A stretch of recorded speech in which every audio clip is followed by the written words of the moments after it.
John 19:10-11 says, do you refuse to speak to me? This is with Pilate. Pilate said, don't you realize I have power either to free you or to crucify you? Jesus answered, you would have no power over me if it were not given to you from above. Therefore, the one who handed me over to you is guilty of a greater sin. Jesus does not deny that Pilate has power. He does. But he places that power under God. He said, you would have no power over me if it were not given to you from above. And I think that is the key. Earthly authority is real, but it is given. It is lended, borrowed. It's under God. And I think this is where the gospel can really help us with our frustration. On the cross, Jesus submitted himself under unjustly earthly authority, not because those rulers deserved his trust, but because his father's saving plan was being carried out. The true king stood under flawed human power so that sinners like us could be rescued and brought into his own kingdom. And some people might see Jesus as being weak. He didn't, apart from the moment where he's in,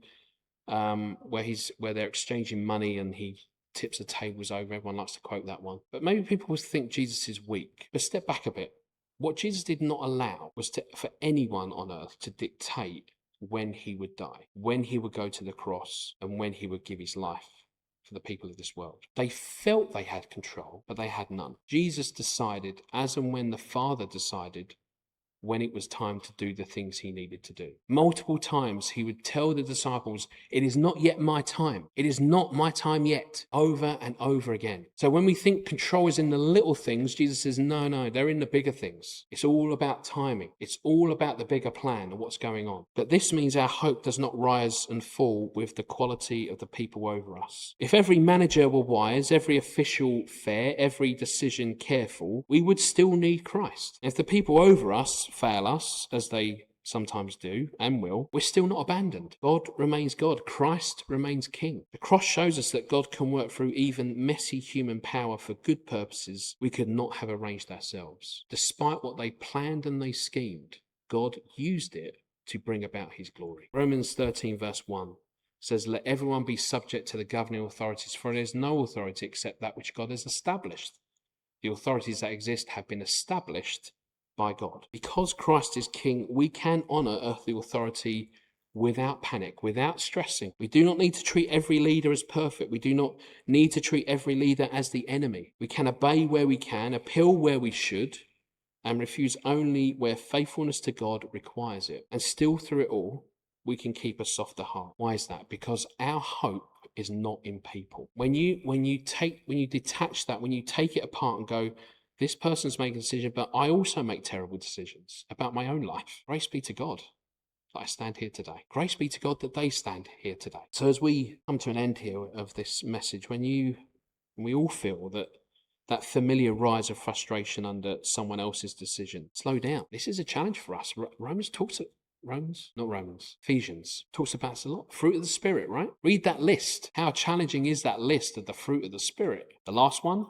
Self-control. Oh Lord, I need your grace. But slow down. Jesus always, what I did say to his disciples, find a private place. Pray to him. Speak to him. That might be our slowdown. That might be our ability. Our get out. Let me go and take this away. Ask whether this is a moment for patience. Ask whether it's a careful conversation. Or are we actually doing the right thing and refusing sin being put upon us? Wisdom is what Solomon says. We should remember that the person over us is not God.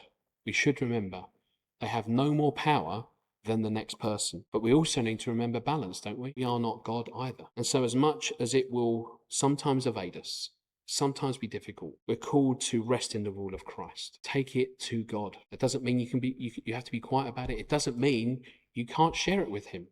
If you are frustrated about anything, I would argue the best thing first is to do is take it and have a conversation with God about it. We can remember that God holds all the power under his hands, in his hands and under his authority. And so I hope as we go about our weeks, and certainly as we may encounter difficulties in how let me take a specific example. On the 5th of September, we will be busy. Take a breath, take a moment. When it starts getting too much for you, step out. Don't be afraid to do that. What we really do not want is us killing ourselves over these things.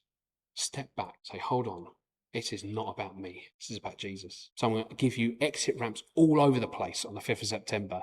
Get out of wherever you are if you feel it's getting too intense for you. Find a room and sit in it for 5 minutes. I'm telling you, it is going to be incredibly difficult at times when you're faced with a lot of people coming at you, when we're trying to work with one another. But this is what we're trying to practice. And we won't get it perfect every time. We will fail at times, but at least we're aware you can step off, step away and say, Lord, I need a minute with you. All right, I'm going to pray and then we'll worship and have prayer time together. Lord, we confess how easy it is to become restless and hard under imperfect